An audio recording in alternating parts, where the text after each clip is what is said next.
Σεβασμιότατη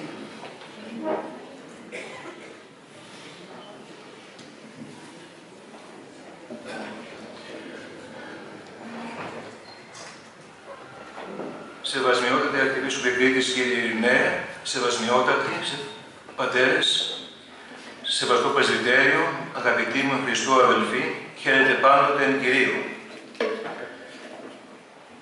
Με την χάρη του Θεού, η ανηφορική και κοπιαστική πορεία της Μεγάλης Τεσσαρακοστής, μιας πορείας προς τη συνάντησή μας με τον Αναστημένο Χριστό, έχει ήδη ξεκινήσει. Εισερχόμενοι στο στάδιο της Μεγάλης Τεσσαρακοστής, που είναι για όλους μας ο ευπρόσδεκτος καιρός της μετανοίας μας, καλούμαστε ουσιαστικά να αρνηθούμε τον ίδιο μας τον εαυτό, μέσα από τη τεσσαρακονθήμερη νηστεία των τροφών και των παθών. Μαθαίνοντας να λέμε όχι στην επιθυμία μας για τροφή, μαθαίνουμε να λέμε όχι στο δικό μας θέλημα, που πολύ συχνά είναι καταστροφικό, και να λέμε ναι στο θέλημα του Θεού, που είναι πάντοτε σωτήριο. Και μέσα από την προοπτική αυτή, η Σαρακοστή θα μπορούσε να θεωρηθεί σαν ένα βιωματικό ταξίδι στο βάθος του είναι μας. Ένα ταξίδι προς αναζήτηση νοήματος, προς την ανακάλυψη από εμάς τους ανθρώπους του θεϊκού νοήματος στη ζωή μας, του κρυμμένου βάθους της. Και να φέρουμε ένα παράδειγμα, με το να απέχουμε από την τροφή, νηστεύοντας δηλαδή, ξαναβρίσκουμε τη γλύκα της και ξαναμαθαίνουμε πώς να την παίρνουμε από το Θεό με χαρά και ευγνωμοσύνη. Με το να περιορίζουμε την περίοδο αυτή της Σαρακοστής, τις ψυχαγωγίες, τη διασκέδαση, τη μουσική, τις ατέλειωτες συζητήσεις, τις επιπόλαιες κοινωνικότητες, ανακαλύπτουμε τελικά την αξία των ειλικρινών διαπροσωπικών σχέσεων, των ανθρώπινων σχέσεων, ακόμα και αυτής της τέχνης που την έχουμε βγάλει από τη ζωή μας. Και θα ξαναβρίσκουμε όλα αυτά, ακριβώς γιατί ξαναβρίσκουμε τον ίδιο το Θεό. Γιατί ξαναγυρίζουμε σε Αυτόν, όπως ο άσωπος της παραβολής. Γιατί ξαναγυρίζουμε σε Αυτόν και δι' αυτού σε όλα όσα Εκείνος μας προσέφερε μέσα από την τέλεια αγάπη Του και το μέγα Του έλεος. Κυριακή της Ορθοδοξίας σήμερα, και μέσα από την θεολογία και τους αγώνες της Εκκλησίας μας σπουδάσαμε την ορθή πίστη στο πρόσωπο του Χριστού που όλοι μας, και περισσότερο από όλους οι νέοι, όλοι μας αναζητούμε. Για αυτούς τους νέους ανθρώπους και ειδικότερα για την διαπαιδαγώγησή τους, όπως δίδαξαν με τη ζωή και το λόγο τους οι όσοι Αγιορείτες πατέρες, και ειδικότερα οι νεότεροι από αυτούς, Άγιοι Παΐσιος ο Αγιορείτης και Πορφύριος ο Καυσοκαλυβίτης, για αυτούς λοιπόν τους νέους ανθρώπους θα προσπαθήσουμε να μιλήσουμε σήμερα και θα προσπαθήσουμε να ανιχνεύσουμε τα πολύ ζωτικά και πάντα επίκαιρα αυτά θέματα της νεότητας και των προβλημάτων, ιδιαίτερα στην εποχή μας, μέσα στον πολύ όμορφο και ζεστό αυτό χώρο και γνώριμο σε εμάς, όταν 8 περίπου είχαμε ξαναεπικοινωνήσει μαζί σας, πάντοτε με την ευχή του Σεβασμιωτάτου. Και ασφαλώς είναι η φιλάδελφη πρόσκληση του αξιότιμου Προέδρου του Συλλόγου των Φίλων του Αγίου Όρους, κ. Παγωνάκη, και των άξιων συνεργατών του, αλλά κυρίως η ευλογία του Σεβασμιωτάτου Αρχιεπισκόπου Κρήτης, κ. Ειρηναίου, που μας δίνει τη χαρά αυτής της επικοινωνίας. Και σας ευχαριστούμε πάρα πολύ γι' αυτό. Αφού στην αρχή ορίσουμε τις πνευματικές, κατά κάποιον τρόπο, συντεταγμένες της κατά Θεόν παιδαγωγίες, σύμφωνα με την Ορθόδοξη παράδοση, θα εστιάσουμε στη συνέχεια την προσοχή μας στην πνευματική συνδρομή των Αγιορτών Πατέρων, στη διαμόρφωση κυρίως της ημαντικής και της παιδαγωγίας των νέων, κυρίως ανθρώπων. Ειδικότερα, θα προσπαθήσουμε να προβληματιστούμε μαζί προσεγγίζοντας τον παιδαγωγικό λόγο των Αγιοριτών Πατέρων, παλαιών, αλλά κυρίως συγχρόνων. Σύμφωνα με την ορθόδοξη θεώρηση της παιδαγωγίας, η παιδεία μετάληψης αγιότητος εστί, όπως διδάσκει ο Άγιος Ιωάννης ο Χρυσόστομος. Η κατά Θεόν παιδαγωγία καθοδηγεί τον άνθρωπο στην πορεία του προς τη σωτηρία, προς την θέωση. Ο στόχος της κατά Θεόν παιδαγωγίας αποδίδεται πολύ εύστοχα με τη φράση του εταίρου των τριών ιεραρχών, Αγίου Γρηγορίου του Θεολόγου, που λέει «Χρή κτερός σε ψυχή, αρπά σε κόσμο, και δούνε Θεό και το κατ' εικόνα, ή μένον τηρήσε, ή κινδυνεύουν χειραγωγήσε, ή διαρριέν ανασώσαστε, ή σηκίσετε των Χριστών εν τες καρδίες δια του πνεύματος, και το κεφάλαιο Θεόν ποιήσε», που σε δική μας νεοελληνική απόδοση θέλει να πει το εξής. Πρέπει η Θεία Παιδαγωγία να δώσει φτερά στην ψυχή, να την αρπάξει εκ του κόσμου και να την παραδώσει στον Θεό, να διατηρήσει το κατ' εικόνα, αν παραμένει αμόλυντο, να οδηγήσει από το χέρι αν κινδυνεύει ή να το σώσει αν έχει αμαυρωθεί. Πρέπει να εγκατοικήσει τον Χριστό, η παιδαγωγία πάντοτε, στις καρδιές δια του Αγίου Πνεύματος και το κυριότερο, να κάνει τον άνθρωπο κατά χάριν Θεό. Για την Ορθόδοξη παράδοση, θεμέλιο της αγωγής είναι το πρόσωπο του Ιησού Χριστού. Η τελευταία εντολή προς τους μαθητές του ήταν «Πορευθέντες μαθητεύσετε πάντα τα έθνη». Ο Χριστός παραδίδει τον εαυτό του και όσοι τον παραλαμβάνουν γίνονται μέλη της Εκκλησίας του. Και αυτό το γεγονός προσδίδει στην κατά Θεόν αγωγή έναν απαράμιλο δυναμισμό και μία αδιάσυστη διαχρονικότητα. Είναι η διαχρονικότητα της παράδοσης. Η Ορθόδοξη Χριστιανική αγωγή δεν είναι στατική και αδρανής. Μπορεί να εμπλουτίζεται και να ανανεώνεται με τον φωτισμό του Αγίου Πνεύματος. Η Εκκλησία χρησιμοποιεί στην αγωγή της όλα τα μέσα του υλικοπνευματικού κόσμου, την θεωρία και την πράξη, την κατήχηση και τη Θεία Λατρεία, την υλική φύση και την πνευματική εμπειρία των Αγίων της, την έμπρακτη φιλανθρωπία, την αισθητική και το ασκητικό ιδεώδες. Στα στενά χρονικά πλαίσια μιας ομιλίας όπως η απόψινή, θα προσπαθήσουμε να εστιάσουμε την προσοχή μας στην πνευματική συνδρομή των Αγίων της Εκκλησίας μας, στη διαμόρφωση της κατά Θεόν παιδαγωγίας και κυρίως στη διαμόρφωση της ποιμαντικής και της παιδαγωγίας των νέων ανθρώπων. Πιο ειδικά όμως θα προσπαθήσουμε να δούμε το θέμα μας προσεγγίζοντας τον λόγο των αγιασμένων εκείνων μορφών που ασκήθηκαν, άνθησαν και καρποφόρησαν στο περιβόλι της Παναγίας μας, όπως πολύ εύστοχα ονομάζει ο ευσεβής λαός μας το Άγιον Όρος.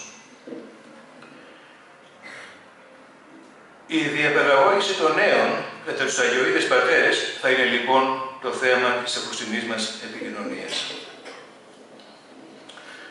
Οι Αγιορείτες Άγιοι και όλες οι άλλες αγιασμένες μορφές στάθηκαν ανάμεσα σε άλλα γνήσιοι πνευματικοί πατέρες. Είχαν φτάσει σε υψηλά μέτρα πνευματικότητας και γι' αυτό μπορούσαν να λειτουργούν ως παιδαγωγοί, ως οικογενειακοί σύμβουλοι κατά κάποιο τρόπο. Οι παιδαγωγικοί που εφήρμοζαν, θεμελιωμένοι πάνω στην διακονία της πνευματικής πατρότητας, δεν ήταν άλλοι από την παιδαγωγική των πατέρων της Εκκλησίας μας, που διασώζεται μέχρι και τις μέρες μας μέσα από την ησυχαστική και την φιλοκαλική παράδοση της Εκκλησίας. Σύμφωνα με τον Όσιο Σιμεών, τον νέο θεολόγο, ο πνευματικός πατέρας είναι η ζώσα παρουσία του Χριστού. Είναι ο τέλειος, ο εν Χριστώ αναγεννημένος άνθρωπος. Ένας αντικατοπτρισμός του θεϊκού φωτός στον κόσμο μας. Είναι, θα μπορούσαμε να πούμε, ο απόλυτος παιδαγωγός. Τέτοια πρότυπα παιδαγωγών, συμβούλων των νέων, αλλά και συμβούλων ανθρώπων κάθε ηλικίας, υπήρξαν και εξακολουθούν με τη χάρη του Θεού να υπάρχουν μέσα από το λόγο τους οι Αγιορείτες Άγιοι, αλλά και άλλες αγιασμένες μορφές του Αγίου Όρους. Άνθρωποι της τέλειας αγάπης, της θυσιαστικής αγάπης, της εσωτερικής πνευματικής τελείωσης και της αγιότητας. Όσιος Αθανάσιος Οθονίτης θεωρείται ο θεμελιωτής και κατάλληλος γενάρχης του αγιορειτικού κοινοβιακού μοναχισμού. Η ίδρυση της Μεγίστης Λαύρας, καθώς και η πνευματική και η οικοδομική δραστηριότητα του Οσίου Αθανασίου, απετέλεσαν έναν πραγματικό σταθμό στην εξέλιξη του άφρου και έδωσαν την όθηση για την ίδρυση και άλλων μεγάλων κοινοβίων, τα οποία συνδέονται όλα, περισσότερο ή λιγότερο, με την δράση του μεγάλου αυτού μεταρρυθμιστή. Το ακόλουθο περιστατικό διατρανώνει την ασκητική της παιδαγωγικής του Οσίου Αθανασίου του Οθονίτη. Κάποτε οι δαίμονες έπεισαν έναν αμελή μοναχό να σκοτώσει τον Όσιο Αθανάσιο. Και εκείνος, ο μοναχός αυτός, πήγε έξω από την πόρτα του κελιού του ηγουμένου με το μαχαίρι στο χέρι. Όταν όμως άνοιξε η πόρτα και ο Άγιος Αθανάσιος τον αγκάλιασε πατρικά, όπως συνήθισε να κάνει σε όλους τους πατρακτικούς του, τότε ο αγνώμων αυτός μαθητής και κατά την πρόθεση φωνιάς άφησε να πέσει το μαχαίρι από το χέρι του, γονάτισε και εξομολογήθηκε την πρόθεσή του. Τότε ο Όσιος Αθανάσιος τον συγχώρησε αμέσως. Και δεν έμεινε μόνο εκεί, αλλά από τότε περιέβαλε τον μοναχό αυτόν με ακόμα μεγαλύτερη στοργή. Η εκούσια και ένωση είναι γνώρισμα αληθινής εν Χριστώ αγάπης και πηγή αθανασίας. Ο Όσιος Αθανάσιος είχε απολέσει τον εαυτό του βυθιζόμενος στην άβυσσο του Θείου Ελέους, από όπου άγκλισε την αγάπη προς τον επίδοξο φωνέα του. Ο Όσιος Αθανάσιος Αθωνίτης, του οποίου η ευεργετική παρουσία στο νησί αυτό της Κρήτης σε πολύ δύσκολες στιγμές της ιστορίας της είναι σε όλους μας και σε όλους σας σίγουρος γνωστή. Ο Όσιος Αθανάσιος, λέγω, στην προσπάθειά του να γίνεται υπόδειγμα στους υποτακτικούς του, φρόντιζε για τις ανάγκες όλων των μοναχών της Μονής του και ιδιαίτερα για τους ασθενείς, τους οποίους υπηρετούσε προσωπικώς.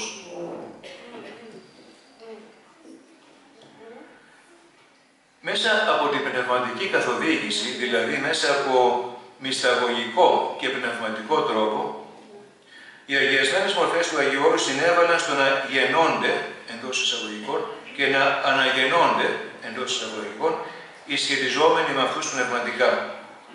Στο πρόσωπό τους έβρισκε εφαρμογή ο λόγος του Αποστόλου Παύλου στην πρώτη προς Κορινθίους επιστολή του, «Εάν γάρ μυρίους παιδαγωγούς έχετε εν Χριστώ, αλλού πολλούς πατέρες. Εν γάρ Χριστώ Ιησού, δια του Ευαγγελίου, εγώ ημάς εγέννησα». Η παιδαγωγική της πνευματικής πατρότητας αποτελεί μία χαρισματική δωρεά του Αγίου Πνεύματος, κατά ανάλογο πάντα με την όλη, κατά αναλογία πάντοτε με την όλη συγκρότηση της προσωπικότητας και το επίπεδο της πνευματικής ωριμότητας και των πνευματικών αρετών του ποιμένα. Ανάμεσα στις οποίες αρετές, κυρίαρχη θέση πρέπει να κατέχει η αρετή της διακρίσεως. Αυτό όλο που λέμε είναι από τη διδασκαλία των Αγιωτών Πατέρων, όπως έχει συμπυκνωθεί στο λόγο τους. Και είναι αυτή ακριβώς η παιδαγωγική τέχνη της διακρίσεως, στην οποία βασίζεται η συμβουλευτική και η καθοδήγηση των ψυχών. Περικλεί δε η αγωγή αυτή απεριόριστη δύναμη, η οποία μπορεί, όπως ο Άγιος Ιωάννης ο Χρυσόστομος μας παρατηρεί, να εξημερώνει και την πιο αντίθαση φύση. Λέγει χαρακτηριστικά, «Μεγάλη γαράφη διδάσκαλος, και ικανή και πλάνης απαγαγή και τρόπον μεταρρυθμίσε και προς φιλοσοφίαν χειραγωγήσε και απολύθων ανθρώπους εργάσαστε. Οι Άγιοι του Θεού και ειδικότερα οι Αγιοείδες Πατέρες δεν δίδασκαν προβάλλοντας αφηρημένους κανόνες ηθικής.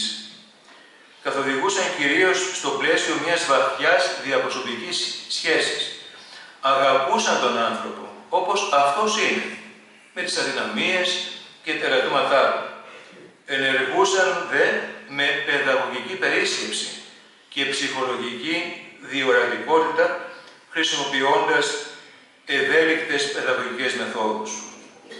Δίδασκαν όχι μόνο με τον λόγο, αλλά και με τη σιωπή τους. Πολλές φορές και μόνο με αυτή την παρουσία τους. Στον βίο του Οσίου Ακακίου του Καυσοκαλυδίτου, για παράδειγμα, αναφέρεται ότι ανάμεσα στα τόσα του χαρίσματα που είχε πνεύμα ειρηνοποιών, τόσο ώστε όποιος δοκιμαζόταν απολογισμούς μυσικαγίας, με το που αντίκριζε και μόνο το γεμάτο χάρη πρόσωπό του, ειρήνευε και από τους κακούς εκείνους λογισμούς και έφευγε αναπαυμένος. Ένας από τους σύγχρονους Αγιοείδες Πατέρες, που στάθηκε μία από τις σημαντικότερες πνευματικές παρουσίες του περασμένου αιώνα, είναι ο γνωστός πλέον σε όλο τον Ορθόδοξο κόσμο ως ο Πορφύριος ο Καυσοκαλυδίτης. Επρόκειτο για ένα έκτακτο φαινόμενο θείας κλήσεως και ζωής. Θα μπορούσε να χαρακτηριστεί ένας σύγχρονος παιδαγωγός, του οποίου η παιδαγωγική είχε ως αφετηρία τους μεγάλους Καπαδόκες πατέρες και ιδιαίτερα τους τρεις ιεράρχες και κατέληγε στην πιο σύγχρονη ψυχοπαιδαγωγική του προσώπου. Θεωρούσε κάθε άνθρωπο ως απόλυτη αξία, ως μοναδική και ανεπανάληπτη προσωπικότητα, σεβόμενος τον ιδιαίτερο χαρακτήρα του καθενός, καθώς και την προσωπική του ελευθερία. Είχε καταξιωθεί στις συνειδήσεις των ανθρώπων ως διακριτικός πνευματικός πατέρας. Με τον τρόπο αυτό μπορούσε να τους βοηθάει με διάφορους τρόπους και διάφορα μέσα. Άκουγε με προσοχή, υπομονή και συγκατάβαση τα προβλήματά τους. Γινόταν δέχτης της αγωνίας τους. Τους απαντούσε με καλοσύνη και προσύνεια στις διάφορες ερωτήσεις. Νουθετούσε, προέτρεπε και υποστήριζε ψυχολογικά τους ολιγόψυχους. Δεν δυσφορούσε από τις αρκετές φορές ενοχλητική παρουσία, την αδιακρισία και την φορτικότητα ορισμένων πνευματικών του παιδιών. Δεν ήταν όμως μόνο το βάθος του παρενετικού λόγου του Οσίου Πορφυρίου που προσήλικε τον συνομιλητή του. Όπως λέει και ο Άγιος Ιωάννης ο Χρυσόστομος, και αυτή η όψης των Αγίων πολύ είχεν ειδονή και ωφέλεια. Ξεκινούσε συνήθως από το συγκεκριμένο πρόβλημα που απασχολούσε τον συνομιλητή του, δηλαδή από τη φαινομενική αφετηρία του θέματος. Προχωρούσε όμως και έφτανε στο αιτιολογικό υπόβαθρο, στα πραγματικά κίνητρα της συμπεριφοράς, προσπαθώντας να διαγνώσει την ετοιμότητα και τη διάθεση του ανθρώπου για μετάνοια. Αποδεχόταν τον συνάνθρωπό του όπως ήταν, με τις αδυναμίες και την ιδιαιτερότητα στη συμπεριφορά του. Δεν επιχειρούσε ποτέ να τον βάλει στη δικά του καλούπια. Δεν τον απασχολούσε η εξωτερική εμφάνιση των ανθρώπων και μάλιστα των νέων. Κοιτούσε τα βαθύτερα στρώματα της ψυχής τους, γιατί γνώριζε ότι εάν τακτοποιηθεί ο εσωτερικός κόσμος του ανθρώπου, αυτόματα θα τακτοποιηθούν και τα εξωτερικά. Ας δούμε μαζί κάποια στιγμιότυπα από την παιδαγωγική του Οσίου Πορφυρίου. Μιλώντας ο Όσιος για την τραγωδία της έλλειψης αγάπης στην εποχή μας, που έχει σαν αποτέλεσμα την μοναξιά, την κατάθλιψη, την ανασφάλεια το άγχος και τις φοβίες, έλεγε: «Σύρτε σε ένα ορφανοτροφείο, να δείτε εκεί τα καημένα τα ορφανά παιδάκια, πώς κάνουν, σαν τα αρνάκια που έκαναν τη μάνα τους και ψάχνουν ποιος επισκέπτης θα τους δείξει λίγη αγάπη, να πάνε να κολλήσουν απάνω του και να μην φεύγουν. Σύρτε να δείτε πώς υψούνε για αγάπη». Και κατέληγε: «Αλλά νομίζετε ότι τα παιδάκια που έχουν τους γονείς τους και αυτοί δεν τα αγαπάνε, διαφέρουν καθόλου από τα ορφανά? Και αυτά ορφανά είναι». Σε ένα πνευματικό του τέκνο είπε ο Άγιος Πορφύριος τα εξής θαυμαστά και αξιοσημείωτα λόγια: «Όταν οι άνθρωποι αγανακτούν και θυμώνουν, εκπέμπεται μια κακή δύναμη από το κακό που έχουν μέσα στον εαυτό τους και επηρεάζουν και τον άλλο άνθρωπο, έστω και αν δεν του λένε τίποτα. Με έναν τέτοιο τρόπο σήμερα επηρεάζουν οι γονείς τα παιδιά τους. Τα βλέπουν και κάνουν αταξίες, σφίγγονται, αγανακτούν. Λένε: ας μην του μιλήσω τώρα και τον τραυματίσω. Και πού να ξέρουν ότι αυτή η βαρυγκομιά είναι θανάσιμο τραυμάτισμα. Τα ακούς, παιδί μου, τραυματίζεις τον άλλον και χωρίς να μιλάς καθόλου. Γιατί η ψυχή μας είναι πνευματική και ανάλογα ενεργούν διάφορες δυνάμεις, πότε το καλό και πότε το κακό». Και συμπλήρωσε: «Να σκέφτεστε καλά για τον άλλον.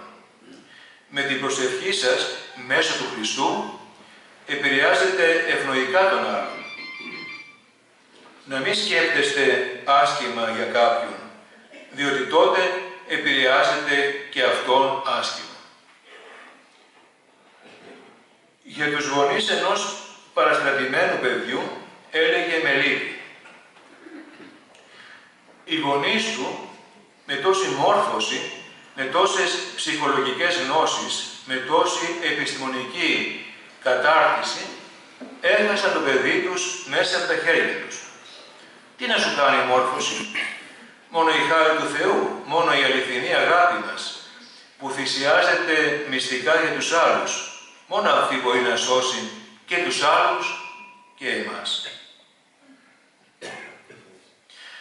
Έλεγε ο Όρσιος Πορφύριος ότι το ενδιαφέρον του καλού πατέρα και του παιδί του πρέπει να μένει αμείωτον ακόμα και όταν το παιδί μεγαλώσει και σκληρύνεται και επαναστατεί και δεν τον ακούει και παίρνει ακόμη και θέσεις εχθρικές και αντίθετες. Εκεί θα φανεί η δεξιοτεχνία, αλλά και η αγάπη του καλού πατέρα. Γιατί τα παιδιά μέχρι να ενηλικιωθούν κάνουν πολλές ανέμπειρες και ανόητες ενέργειες και προκαλούν τους γονείς και ειδικά τον πατέρα. Ο πατέρας καμιά φορά είναι αστυνομικός, σκληρός και κάνει στο παιδί του πολλές φορές ανεπανόρθωτο κακό. Αν το ανώριμο παιδί, ο νέος αυτός, ψυχολογήσει τον πατέρα του ότι είναι πραγματικά καλός πατέρας, ότι κάνει παράλογες παραχωρήσεις και υπομονή πατρική, τότε το παιδί αυτό, μέχρι που να πεθάνει, θα έχει συνεχώς στο στόμα του το όνομα του πατέρα του και θα λέει: «Εμένα ο πατέρας μου ήταν Άγιος, τον γνώρισα όταν είχα τις νεανικές μου τρέλες». Οι γονείς κάποιου δύστροφου και επαναστατημένου παιδιού κατέφυγαν στον Άγιο Πορφύριο, διετραγωδώντας την κατάστασή τους και ζητώντας οδηγίες για τη σωστή αντιμετώπιση της.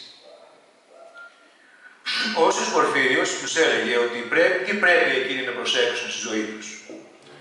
Οι γονείς αυτοί κάθε τόσο επανέφεραν στη συζήτηση το θέμα του παιδιού τους, αλλά ο Άγιος Πορφύριος πάλι τους μιλούσε για τα χριστιανικά τους καθήκοντα ως γονέα. Τότε οι γονείς εξανέστησαν και είπαν: «Γέροντα, εμείς δεν ήρθαμε εδώ πέρα να μιλήσουμε για τον εαυτό μας, αλλά για τα παιδιά μας. Αυτά που μας λέτε τα ξέρουμε από μικρά παιδιά και τα διδάσκουμε και στους άλλους. Για το παιδί μας ήρθαμε, όχι για μας. Και ο γέροντας τους απάντησε, «Μα δεν καταλάβατε ότι η σωτηρία του παιδιού σας περνάει μέσα από τον εξαγιασμό το δικό σας? Όχι τη θεωρία, αλλά την πράξη του εξαγιασμού». Και συμπλήρωσε, έπειτα από λίγο, «Πρέπει να αρχίσετε την εργασία αυτή αμέσως του εξαγιασμού σας, αν πραγματικά αγαπάτε το παιδί σας. Γιατί αυτή τη στιγμή είδατε ψυχή του παιδιού σας και είναι σαν ένα πτώμα».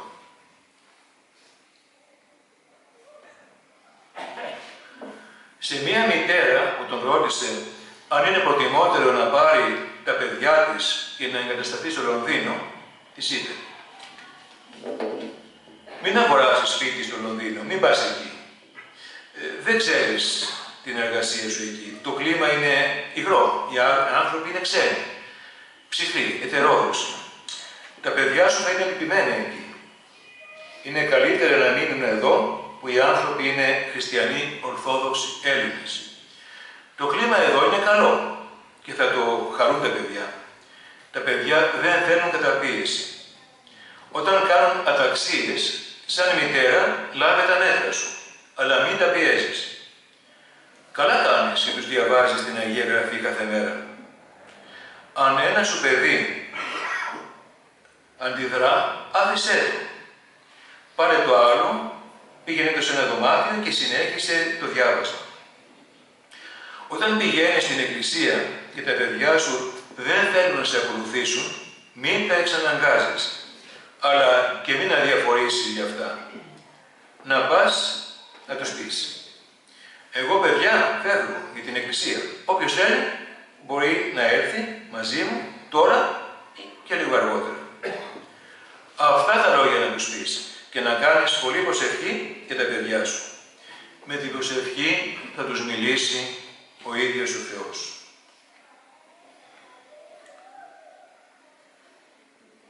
Σε άλλους γονείς που αντιμετώπιζαν σοβαρά προβλήματα με τα παιδιά τους, είπε, «Είδατε τι πάθατε με τα παιδιά σας, είδατε που έφτασαν. Τα αγαπούσατε, αλλά και τα καταπιέζατε, χωρίς να έχετε την απαιτούμενη αγιότητα για να τα συγκρατήσετε κοντά στο Χριστό. Όταν ήταν μακριά, όταν ήταν μικρά, τα συγκρατούσατε, αλλά όταν μεγάλωσαν, τα χάσατε. Δεν πρέπει να πολεμάτε τα παιδιά σας, αλλά το διάβολο που πολεμά τα παιδιά σας. Να τους λέτε λίγα λόγια και να κάνετε πολύ προσευχή. Να τους λέτε λίγα λόγια και να κάνετε περισσότερη προσευχή». Διηγήθηκε σε μια άλλη ευκαιρία ο Άγιος Πορφύριος. Ήρθε μια μάνα με τα κλάματα. «Η κόρη μου, 14 ετών, έφυγε από το σπίτι εδώ και 3 μέρες», μου είπε. «Ο άντρας μου, λέει, θα τη σκοτώσει όταν γυρίσει. Τι να κάνω?» «Το παιδί σας έφυγε εξαιτίας σας», της λέω. «Να του φέρεστε καλά. Αύριο θα έρθει. Να έχετε έτοιμο φαγητό και ζεστό νερό για μπάνιο. Είναι πολύ ταλαιπωρημένο. Να μην του μιλήσετε καθόλου. Πού ήσουν, γιατί έφυγες κτλ. Γιατί θα ξαναφύγει. Μόνον αγάπη να του δείχνετε και να μην του μιλάτε». Δίδασκε πάλι ο Άγιος Πορφύριος. Αυτά που θέλετε να πείτε στα παιδιά σας, να τα λέτε στην προσευχή σας και με την προσευχή σας. Τα παιδιά, τα σύγχρονα παιδιά, δεν ακούν με τα αυτιά. Μόνο όταν έρχεται η Θεία Χάρις και τα φωτίζει, τότε ακούνε αυτά που θέλουμε να τους πούμε. Όταν θέλετε να πείτε κάτι στα παιδιά σας, πέστε το στην Παναγία και αυτή θα ενεργήσει. Η προσευχή σας αυτή θα γίνει ζωογόνος πνοή, πνευματικό χάδι που χαϊδεύει, αγκαλιάζει και ελκύει τα παιδιά.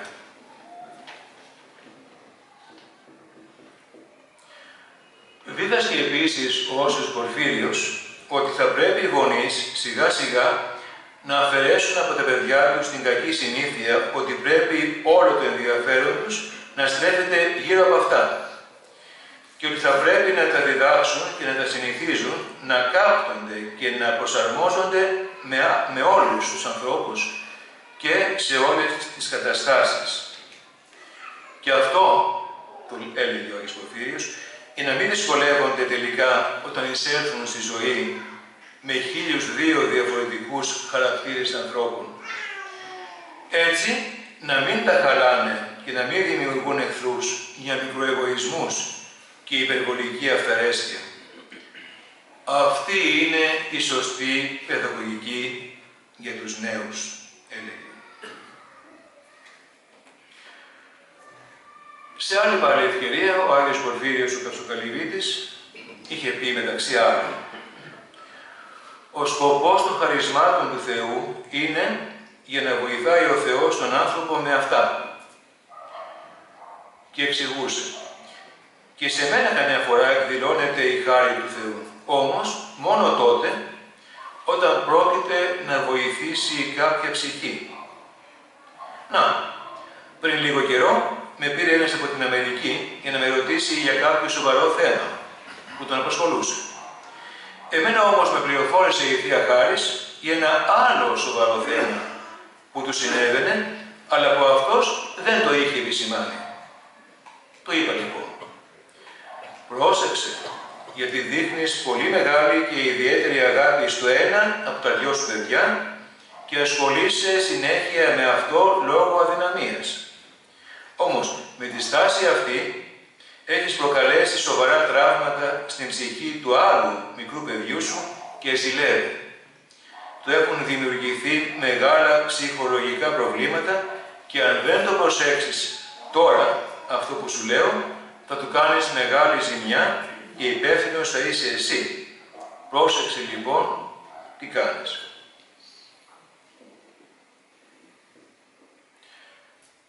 Έλεγε πάλι ο Όσιος Πορφύριος ο Καυσοκαλυβίτης: έρχονται σε μένα καμιά φορά και αγόρια και κορίτσια. Τα καημένα τα παιδιά, και τι δεν έχουν κάνει. Όλες τις αμαρτίες, τις αρκικές, τις έχουν κάνει. Μα εγώ τα αγαπώ. Ο Όσιος Πορφύριος φυσικά δεν δικαιολογούσε τις πράξεις των παιδιών. Τις χαρακτήριζε ως αρκικές αμαρτίες, φυσικά, αλλά συγχρόνως τα αγαπούσε σαν πολύτιμες ψυχές, υπερών ο Χριστός απέθανε. Με την αγάπη του, τους προσήλκε σαν μαγνήτης και τους θεράπευε σταδιακά από τη σαρκολατρία τους. Η πατερική αυτή στάση του γέροντα παρεξηγήθηκε από μερικούς πουριτανούς συντηρητικούς ότι τάχα ο γέροντας, ο Άγιος Πορφύριος, ανέχεται τις αρκικές αμαρτίες. Δεν καταλάβαιναν ότι η αμαρτία δεν νικέται ούτε με την καταδίκη του αμαρτωλού, ούτε με την ένοχη νομιμοποίηση της πτώσης του. Ο γέροντας πολεμούσε αποτελεσματικά την αμαρτία, αγαπώντας τον αμαρτωλό και βοηθώντας τον στη συνειδητοποίηση της ευθύνης για τις πτώσεις του και της δυνατότητας εν Χριστώ της απαλλαγής του από αυτές και από την ενοχή μέσα από την μετάνοια, τη συγχώρηση και την εν Χριστώ ζωή. Ήθελε να οδηγήσει στον κενό άνθρωπο, κενό με αλφαγιώτα, στον καινούργιο άνθρωπο, στην καινούργια ζωή και όχι να ταλαιπωρεί τις ψυχές με την παλιά. Σεβασμιότατοι, σεβαστοί πατέρες, αγαπητοί με Χριστό αδελφοί, το να μιλήσει κανείς για αγιασμένες μορφές σαν εκείνη του Οσίου Παϊσίου, για να προχωρήσουμε στον άλλο Άγιο, τον οποίο θα συμβουλευτούμε σήμερα, του Παϊσίου του Αγιορείτου. Το να μιλήσει λοιπόν κανείς για τον Άγιο Παΐσιο αποδεικνύεται πολύ δύσκολο έργο, μια που θέλει αρετήν και τόλμη κατά τον ποιητή η προσέγγιση με το πολυσέβαστο αυτό πρόσωπο. Είναι γεγονός ότι για τον αγαπημένο και λαοφιλή σύγχρονο αυτόν Αγιορείτη Άγιο, η σχετική βιβλιογραφία κάθε χρόνο που περνάει εμπλουτίζεται συνεχώς. Όχι μόνο βιβλία και άλλες εργασίες που αναφέρονται στη μορφή του και στις εμπειρίες ανθρώπων που έχουν ωφεληθεί από αυτόν, όχι μόνο αυτά λοιπόν βρίσκουν συχνά το φως της δημοσιότητας, αλλά και αυτό που κατά τη γνώμη μου, την ταπεινή μου γνώμη, είναι και το σπουδαιότερο, τα έργα, οι λόγοι και οι διδαχές του ίδιου του Οσίου Παϊσίου, είναι πλέον προσιτές στον σύγχρονο πιστό. Αναπολώντας κατά καιρούς τη σεβάσμια μορφή του Αγίου Παϊσίου, καθώς και τις φωτισμένες νουθεσίες και διδαχές του, μένει η αίσθηση ότι όλα όσα υπέφερε καρτερικά στην ασκητική του ζωή, στερήσεις, κακουχίες, πειρασμούς, κοπιώδεις μετακινήσεις, ενοχλήσεις και κόπωση από τους αναρρύθμιτους προσκυνητές και τέλος, οδυνηρές ασθένειες, όλα αυτά τα υπέμεινε από αγάπη και για τον Θεό και για τον άνθρωπο. Και στις ιερές μονές και σκήτες που διακόνησε εντός και εκτός Αγίου Όρους και όταν ζούσε μόνος του στην ησυχία, η ζωή του ήταν μια συνεχής διακονία αγάπης. Μιας αγάπης χωρίς σύνορα. Που επειδή ακριβώς ήταν ειλικρινής και απάβγασμα της θεοειδούς του ψυχής, ξεκούραζε όλους όσους την γεύονταν. Ακόμα και στην περίοδο πριν την οσιακή του κίνηση, αν και εξαιτίας της καρκινικής νόσου είχε οδυνηρότατες συνέπειες και πόνους, εκείνος, θυσιάζοντας τον εαυτό του για τους αδελφούς του, διακονούσε με αυταπάρνηση και αυτοθυσία όσους προσέτρεχαν σε Αυτόν για να βοηθηθούν. Μα και από την πολύ πλούσια διδασκαλία του Αγίου Παϊσίου, που αναφέρεται διεξοδικά σε όλα τα θέματα της εν Χριστώ ζωής και που πραγματικά μας αφυπνίζει πνευματικά, βλέπουμε τον Άγιο Παΐσιο να μιλάει με πόνο και αγάπη για όλους μας.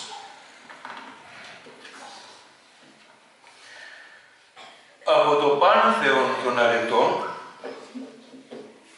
η αγάπη, ξεχωριστά ανάμεσα στις άλλες, φαίνεται να διαπνέει τη σύνολη ζωή και διδασκαλία του Αγίου Παϊσίου. Η αγάπη είναι προϋπόθεση για να φέρει το επιδιωκόμενο αποτέλεσμα του ελέγχου των σφαλμάτων του άλλου. Και αυτό είναι κάτι που υπογραμμίζει ο Άγιος Παΐσιος, λέγοντας: όταν ελέγχουμε κάποιον από αγάπη, είτε την καταλαβαίνει ο άλλος την αγάπη μας, είτε όχι, η αλλίωση γίνεται στην καρδιά του, επειδή κινούμαστε από καθαρή αγάπη. Ενώ ο έλεγχος που γίνεται χωρίς αγάπη, με εμπάθεια, τον κάνει τον άλλον θηρίο, γιατί η κακία μας προσκρούει στον εγωισμό του. Όταν ανεχόμαστε τον άλλον από αγάπη, εκείνος το καταλαβαίνει. Έλεγε ο Όσιος Παΐσιος: είναι μεγάλη υπόθεση ο σωστός δάσκαλος, ιδίως στις μέρες μας. Τα παιδιά είναι σαν άγραφες κασέτες.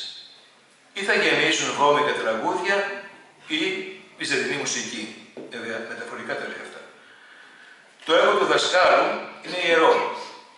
Έχει μεγάλη ευθύνη και αν προσέξει μπορεί να πάρει μεγάλο μισθό από τον Θεό. Να φροντίζει, να διδάσκει στα παιδιά τον φόβο του Θεού. Πρέπει να βρουν τρόπο οι εκπαιδευτικοί να περνούν κάποια μηνύματα στα παιδιά για τον Θεό και για την πατρίδα μας. Ας σπείρουν αυτοί τον σπόρο και ας μην προλάβουν να το δουν να βλαστάνει. Τίποτα δεν πάει χαμένο, κάποια στιγμή θα πιάσει τόπο. Και συνέχισε. Πάντα με το καλό, με επίοικια, με αγάπη να φέρονται στα παιδιά οι δάσκαλοι. Να προσπαθούν να ξυπνάνε το φιλότιμό τους. Το παιδί θέλει αγάπη, ζεστασιά. Πολλά παιδιά την στερούνται τελείως στο σπίτι τους. Αν οι δάσκαλοι αγαπήσουν τα παιδιά, θα τους αγαπήσουν και εκείνα. Και τότε θα κάνουν πιο εύκολο το έργο τους.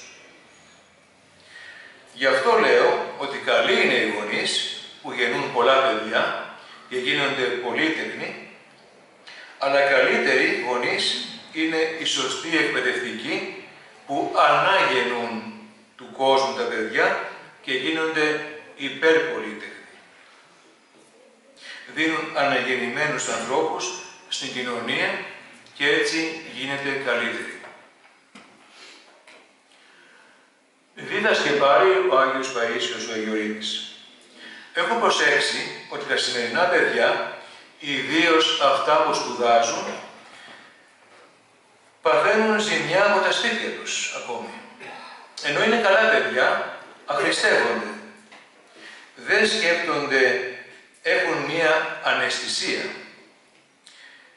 Τα χαραμίζουν, τα χαλούν οι γονείς τους. Επειδή οι γονείς πέρασαν στα νιάτα τους δύσκολα χρόνια, θέλουν τα παιδιά τους να μην στερηθούν εκείνο, να μην στερηθούν το άλλο, να μην στερηθούν τίποτα. Δεν καλλιεργούν το φιλότιμο στα παιδιά, ώστε να χαίρονται και όταν ακόμη στερούνται.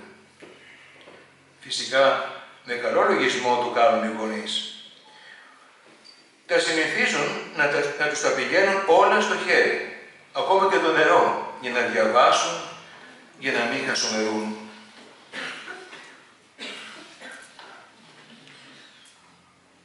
Ο Άγιος Παΐσιος είχε ιδιαίτερη πνευματική σχέση με τους νέους. Τους αγαπούσε πραγματικά σαν παιδιά του, ενδιαφερόταν να βρουν το δρόμο τους και προσευχόταν πολύ για αυτούς. Τους βοηθούσε να υπερβούν τις δυσκολίες και τα προβλήματά τους. Συνέπασχε και συμφωνούσε μαζί τους.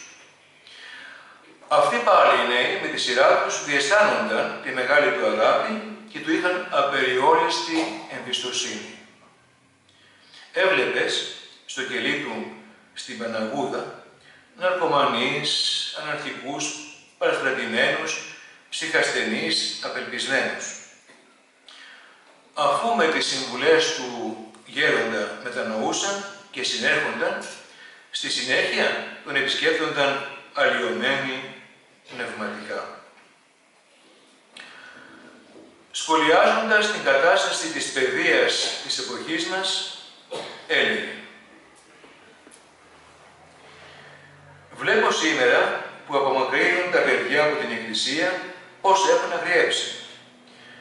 Ενώ στην Εκκλησία το παιδάκι θα ηρεμήσει, θα γίνει καλό παιδί, γιατί δέχεται την ευλογία του Θεού, αγιάζεται. Δεν τα αφήνουν να πηγαίνουν στην Εκκλησία για να μην επηρεαστούν από τα πνευματικά. Από τις άλλες ανοησίες, όχι μόνο δεν τα απομακρύνουν, αλλά τους τις διδάσκουν κιόλας. Μα δεν καταλαβαίνουν ότι τα παιδάκια, αν επηρεαστούν, ας υποθέσουμε από την Εκκλησία, στο κάτω-κάτω δεν θα κάνουν αναταξίες, θα είναι φρόνημα, θα έχουν επιμέλεια στα μαθήματά τους, δεν θα είναι ζαλισμένα όπως είναι τώρα. Μέχρι να μεγαλώσουν και στα θέματα τα εθνικά θα είναι σωστά τοποθετημένα, δεν θα μπλέξουν με παρέες, με ναρκωτικά, να χρηστευτούν. Όλα αυτά δεν θα είναι μια προϋπόθεση να γίνουν καλοί άνθρωποι. Αυτό τουλάχιστον δεν το αναγνωρίζουν, δεν το σέβονται. Και συμπληρώνω εγώ έτσι με λίγο κακιά τρέχεια και που έβλεπε στη σημερινή παιδεία τι συμβαίνει. Ο Όσιος Παΐσιος έλεγε ότι η Εκκλησία μας δύο δρόμους διδάσκει, τον γάμο και τον μοναχισμό. Θεωρούσε αφύσικο να μην ακολουθήσει κάποιον ένα από τα δύο. Το βόδι που δεν πάει ούτε στο ζυγό, ούτε στην αυλακιά, πάει στο χασάπι. έλεγε χαριτολογώντας. Βοήθησε πολλούς νέους να ακολουθήσουν την κλίση τους και να γίνουν μοναχοί είτε να κάνουν ευλογημένες οικογένειες. Πολλούς ανυποψίαστους που δεν ήταν για μοναχοί, τους προέτρεπε να προχωρήσουν στο γάμο. Όταν ήθελαν να τους στείλουν κάτι, αρνιόταν λέγοντας «Εγώ κουφέτα θέλω». Ή, έλεγε, να μου στείλεις το προσλητήριο του γάμου. Άλλους, για να τους βοηθήσει, τους έβαζε κανόνα λέγοντάς τους «χωρίς βέρα να μην ξανάρθετε». Ο Όρστιος Παΐσιος θεωρούσε καταστρεπτική την επίδραση της τηλεόρασης για όλους και ιδιαίτερα για τα παιδιά και τους νέους.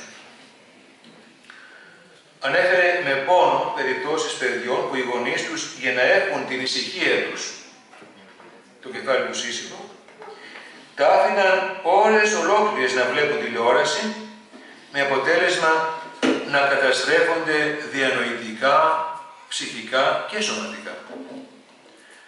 Τόνιζε επιπλέον την βλάβη που φέρνει στο σώμα με την ακτινοβολία που εκπέμπει στα κυοφορούμενα βρέφη και στα μικρά παιδιά.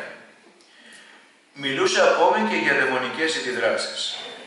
Γι' αυτό σε κάθε ευκαιρία απέτρεπε από την τηλεόραση και συμβούλευε να την πετάξουν από το σπίτι, δίνοντας στα παιδιά τους κάτι άλλο πνευματικό, βίους Αγίων, αγρυπνίους και επισκέψεις σε προσκυνήματα ή κάτι ουδέτερο, αθώα παιχνίδια και εκδρομές. Έλεγε, μην αφήνετε τα παιδιά σας να βλέπουν τηλεόραση. Η τηλεόραση φτάνει μέχρι το φεγγάρι. Η πνευματική όμως τηλεόραση φτάνει ακόμη και μέχρι τον Θεό. Ρώτησαν τον Άγιο Παΐσιο, πώς μπορεί γέροντα να πλησιάσει κανείς τους νέους που έχουν παραστρατήσει, και εκείνος απάντησε, με την αγάπη. Αν υπάρχει αληθινή αγάπη, αμέσως οι νέοι το πληροφορούνται και αφοπλίζονται. Έρχονται στο καλύδι, εννοούσε στο δικό του, στην Παναγούδα εκεί στις Καριές, έρχονται στο καλύδι παιδιά από 1000 καρυδίες καρύδια, με διάφορα προβλήματα.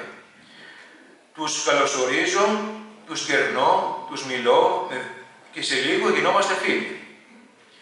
Ανοίγουν την καρδιά τους και δέχονται και τη δική μου αγάπη. Μερικά, τα κακόμοιρα, είναι τόσο στερημένα, διψούν για αγάπη. Φαίνεται αμέσως που δεν ένιωσαν αγάπη ούτε από μάνα, ούτε από πατέρα. Δεν χορταίνουν την αγάπη που τους δίνουν. Έτσι, άμα τα πονέσεις, άμα τα αγαπήσεις, ξεχνούν και τα προβλήματα και τα ναρκωτικά ακόμη. Φεύγουν και οι αρρώστιες, αφήνουν και τις αταξίες και έρχονται ευλαβικοί προσκυνητές στο περιβόλι της Παναγίας. Και αυτό γίνεται γιατί πληροφορούνται κατά κάποιο τρόπο την αγάπη του Θεού. Και βλέπω έχουν μια αρχοντιά που σουραγίζει την καρδιά. Να μην δέχονται οικονομική βοήθεια, ενώ έχουν ανάγκη, αλλά να πιάνουν δουλειά για να τα βγάλουν πέρα και να πάνε τη νύχτα στο σχολείο. Αυτά τα παιδιά αξίζει να τα βοηθήσει κανείς.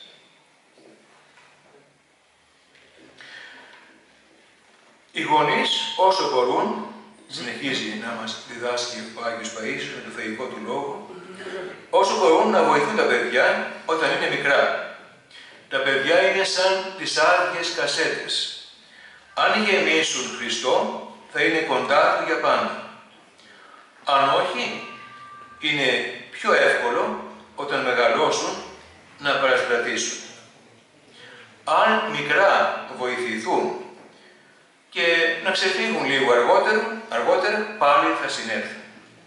Αν ποτιστεί το ξύλο, έλεγε χαρακτηριστικά, με λάδι δεν σαπίζει.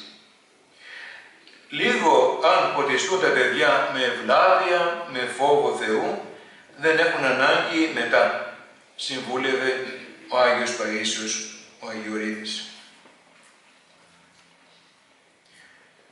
Σεβασμιότατε, σεβαστοί πατέρες, αγαπητοί μου εν Χριστώ αδελφοί, Οι Άγιοι και οι άλλες αγιασμένες μορφές του Αγίου Όρους, παλαιοί αλλά και σύγχρονοι, ζώντας στον Θείο Γνώφο της χάριτος του Θεού, μπορούσαν να οδηγήσουν στην Άνω Ιερουσαλήμ, να διδάξουν την Ωερά Προσευχή, να καθοδηγήσουν, όπως είδαμε με τα παραδείγματα που φέραμε, στην πνευματική ζωή, να ενισχύσουν στις δοκιμασίες και τους πειρασμούς των άλλων.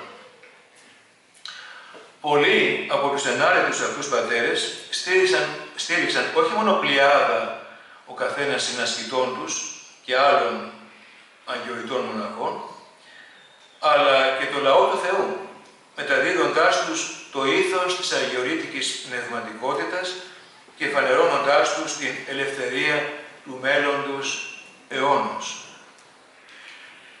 Με τον πλήρη θεϊκής εμπειρίας λόγο τους, άγγιξαν τις διψασμένες ψυχές, συνδύασαν τον φωτισμένο λόγο με το ζωντανό βίωμα και μετέφεραν τη θεολογία από τον στοχασμό στην προσωπική ζωή. Ενέπνευσαν στην πίστη χιλιάδες ανθρώπων, άλλος χαμένων. Παρηγόρευαν απελπισμένες ψυχές, φώτισαν με τη σοφία και τη χάρη τους πλήθος αναζητητών της αλήθειας και άλλοι όπως οι σύγχρονοί μας Άγιος Πορφύριος Κασουκαλιβίτης και Παΐσιος Αγιορείτης άφησαν από μέσα τους να ξεχυθεί το φως και η χαρά της Αναστάσεως που έζησαν και πήραν από την αγιορείτικη ζωή και εμπειρία. Άγγλισαν δυνάμεις από τις αστήρευτες αγιορειτικές πηγές για λίγα μόνο χρόνια και μεταμορφώθηκαν σε παγκόσμιους αναμορφωτές της πνευματικής εν Χριστώ ζωής.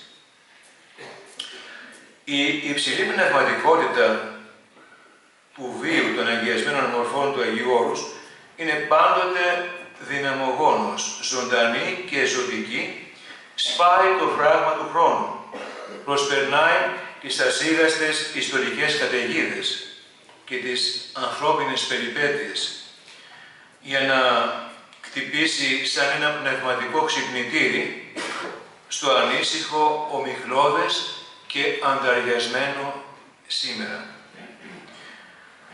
Ο σύγχρονος άνθρωπος της προηγμένης ψηφιακής τεχνολογίας και των κόσμο ιστορικών επιστημονικών ανακαλύψεων έμαθε μεν να κατευθύνει τις μηχανές, αλλά όχι και τον εαυτό του. Δυσκολεύεται να ζήσει ανεπηρέαστος από τα πάσης φύσεως διαλυτικά σύνδρομα και τις πάσης φύσεως αιχμαλωσίες. Συντρίβεται σε ιδεολογικούς ογκολήθους και σε ιδεολειψίες. Στα όσα παραπάνω ταπεινά καταθέσαμε στην αγάπη σας, μέσα από αυτή την ομιλία μας, υπογραμμίστηκε η δύναμη του παιδαγωγικού λόγου των Αγιορειτών Πατέρων. Υπογραμμίσαμε την δύναμη της αγάπης για τις εικόνες του Θεού, τους ανθρώπους, για μας όλους, τους ταλαιπωρημένους ανθρώπους και ειδικότερα για τους νέους. Από το Άγιον Όρος, από τα χρόνια του Αγίου Αθανασίου του Αθωνίτου ακόμα, ως τις μέρες μας, με την Αγιοκατάταξη, όπως είδαμε πέρυσι, πρόπερσι του Αγίου Πορφυρίου του Κασουκαλιβίτου και πέρυσι του Αγίου Παϊσίου του Αγιορείτου, στέλνονται από το Άγιον Όρος στον κόσμο μας αντάδιες αιωνιότητας. Αντάδιες αιωνιότητας που ζωντανεύουν την ελπίδα της Αναστάσεως.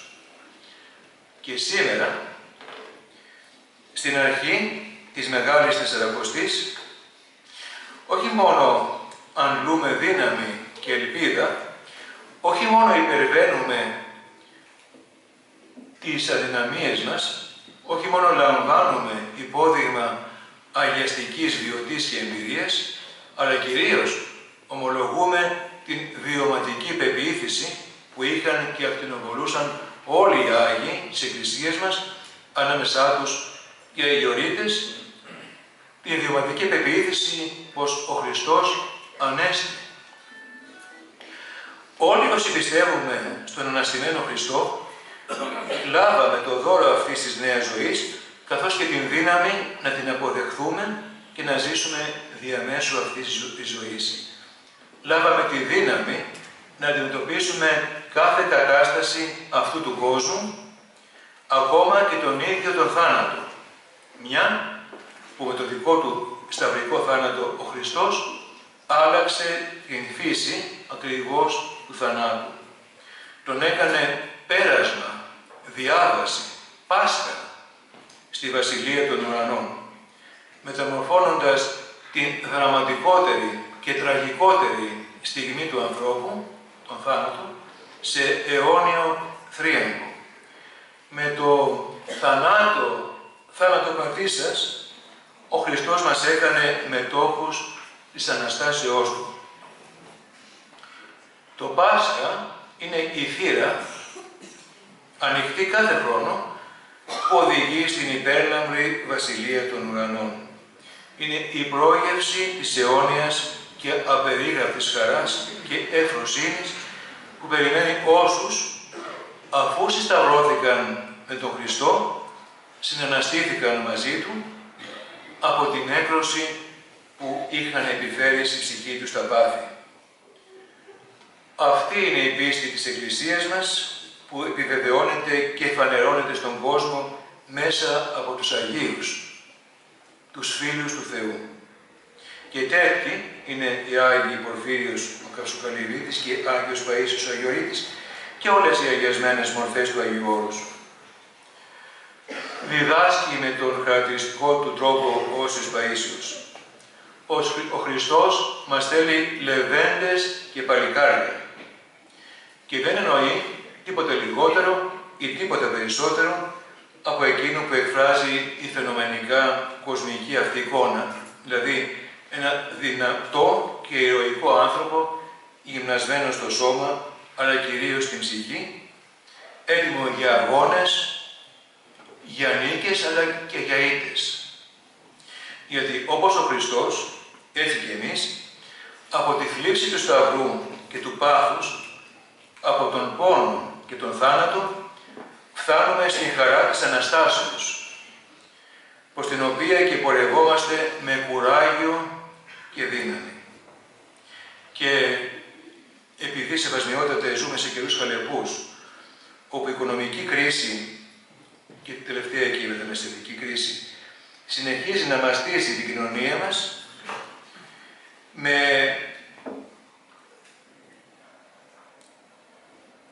μία από τις πολλές δυσάρεστες συνέπειες αυτής της κρίσης, την απόφαση πολλών από τους νέους μας να εγκαταλείψουν τη γενέθλια γη τους, αλλά και για όσους απομένουν την έλλειψη προοπτικής, θα ήθελα να κλείσω με ένα, όπως θα θέλω να πιστεύω, αισιόδοξο μήνυμα προς όλους μας. Όπως έγραφε ο μεγάλος Ορθόδοξος Ρώσος συγγραφέας Θεόδωρος Ντοστογεύσκη, η ομορφιά θα σώσει τον κόσμο. Εμείς στο Άγιον Όρος λέμε, η ομορφιά της ψυχής θα σώσει τον κόσμο. Ακόμα και αν όλα γύρω μας μοιάζουν να γκρεμίζονται, όπως φαίνεται να συμβαίνει στην εποχή μας, η ομορφιά της ψυχής θα σώσει τον κόσμο. Γι' αυτό δεν πρέπει να χάνουμε το θάρρος μας. Ας στραφούμε στην ψυχή μας, ας ενωθεί αυτή με τον Θεό και μέσα από αυτή την ένωση και την ενατένιση θα μπορέσουμε με τη βοήθεια του Θεού να διαπεράσουμε με ασφάλεια το πέλαγος της φουρτουνιασμένης ζωής μας. Στην πορεία προς τη συνάντησή μας με τον Αναστημένο Χριστό, τον Θεό μας, στον οποίο πρέπει κάθε δόξα, τιμή και προσκύνηση στους αιώνας των αιώνων. Ο τελευταίος στη χρυσή αλυσίδα των αγιασμένων μορφών της Αθωνικής Ερήμου, αλλά και συνάμα από τους νεότερους Αγίους της Εκκλησίας μας και αγαπητός και στην Κρήτη από ό,τι έχω διαπιστώσει, Όσιος Πορφύριος ο Καυσοκαλυβίτης μας διαβεβαιώνει. Ο Χριστός αναστήθηκε για να μας δώσει πολλή αγάπη και χαρά από τώρα να αρχίσουμε να συμμετέχουμε όλο και πιο αισθητά στην φωτεινή ημέρα της Βασιλείας της Αγάπης του Χριστού, μιας ημέρας όπου δεν βραδιάζει ποτέ. Αυτή η γνώση του Θεού, η κάθαρση, ο φωτισμός και η θέωση που αρχίζουν από αυτή τη ζωή, είναι η πρώτη Ανάσταση του ανθρώπου. Αφού με την Ανάσταση του Κυρίου, χαράς τα πάντα πεπλήρονται, της Αναστάσεως την πήρα η λιβότα. Όπως θα ψάλουμε. Θα ακολουθήσει και η δεύτερη Ανάσταση του ανθρώπου, κατά τη Δευτέρα Παρουσία του Κυρίου. Μετά την Ανάσταση των σωμάτων, για να βιώσουμε όλοι οι πιστοί την ανάπαυση και τη δικαιοσύνη στην Βασιλεία του Θεού, με αναστημένη και την ψυχή και το σώμα μας. Σας το εύχομαι ολόψυχα και σας ευχαριστώ πολύ όλους για την προσοχή σας, φιλάρετοι και φιλάγιοι ακροατές, και σας εύχομαι αδελφικά να αποβεί αυτή μας η απόψινή ομιλία μία ακόμα πνευματική πέτρα και θεμέλιο στην εν Χριστώ οικοδομή όλων μας. Σας το εύχομαι ολόψυχα, εύχομαι καλή υπόλοιπη Σαρακοστή και καλή Ανάσταση.